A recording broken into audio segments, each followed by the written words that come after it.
Welcome to homework. Okay, folks, so in this problem we have the following question. What uniform magnetic field applied perpendicular to a beam of electrons moving at 1.30 times 10 to the 6 meters per second is required to make the electrons travel in a circular arc of radius 0.35 meters?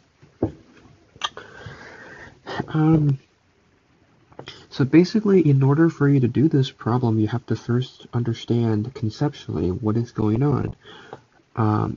You know, well, you first have to understand that there's this formula that says when you have a particle that is moving in a magnetic field, that charge, if that particle is charged, it is going to create, it's going to feel a force called the Lorentz force, the magnetic force, that is given by the following formula. It is given by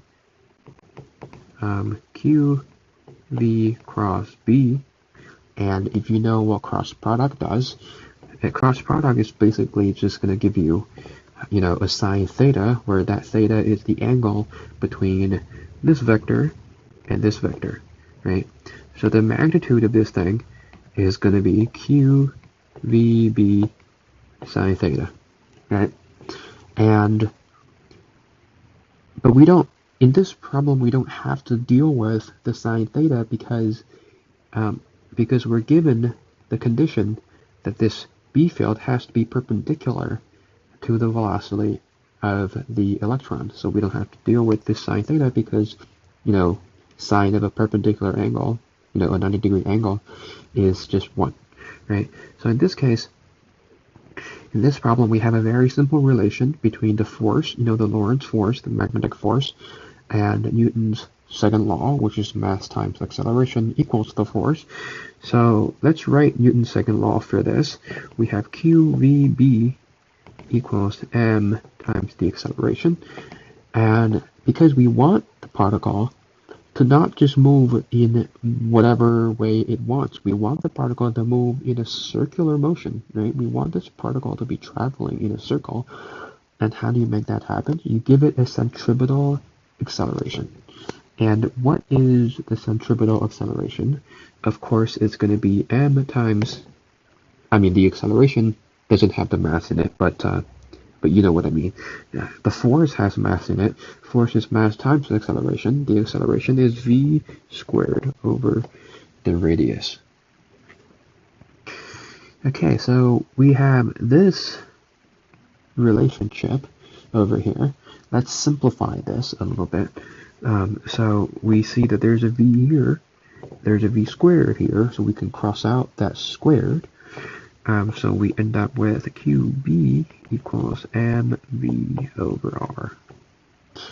And what do we want? We want the magnitude of the B field. In other words, we want this thing over here. How do we get it? Well, we do a little bit of algebra and move the Q to the other side. So we have V equals mv over Q times r, right? So we have this relation, and this relation is basically just going to give us the answer as soon as you plug in all of the numbers for mass and velocity and Q and R and blah blah blah. But anyway, the mass of an electron is something that you can Google, and the charge of an electron is also something you can Google. And once you have those two things, what you also have is the velocity, which is something that is given in the problem. We have velocity being equal to 1.3 times 10 to the 6 meters per second divided by the required radius, which is here. It is 0.35 meters. So in other words, we want this particle to move in a circle of radius 0.35 meters, right?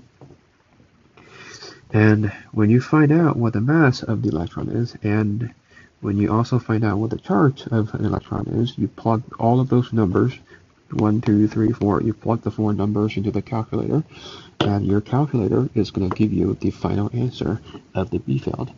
And that answer is going to be this. It's going to be 2.11 times 10 to the power of -5 Teslas. Okay, this right here is the B field that is necessary in order for a particle to be moving in a circular motion in a circle of radius 0.35 meters. Okay, folks, so this is all for this video. I'll see you in the next video.